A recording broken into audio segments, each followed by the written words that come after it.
আমাদের এই বাংলাদেশের 24 সালের স্বাধীনতা যুদ্ধে যাদের অবদান সবচেয়ে বেশি, এর মাঝে অনেকাংশী অবদান হলো আমাদের প্রবাসী ভাইদের। আমি যতটুকু জানি, দুবাইয়ে বাংলাদেশের প্রায় 57 জন প্রবাসী ভাই জেলে বন্দী আছেন।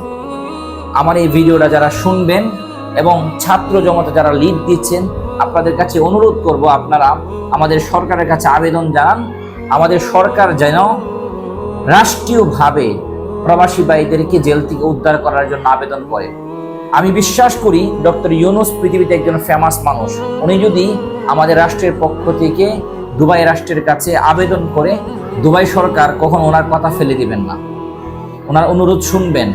আমাদের প্রথম পদক্ষেপ হওয়া প্রয়োজন, তাদেরকে যে কোনোভাবে যেন জেল থেকে মুক্ত করা হয়। আমার ভিডিওটা যারা শুনবেন, যদি লিড পর্যায়ে কেউ শোনেন, আপনারা একটু দয়া করে উপরস্থ কর্মকর্তাদের কাছে আমার এই ভিডিওটা পৌঁছে দিন।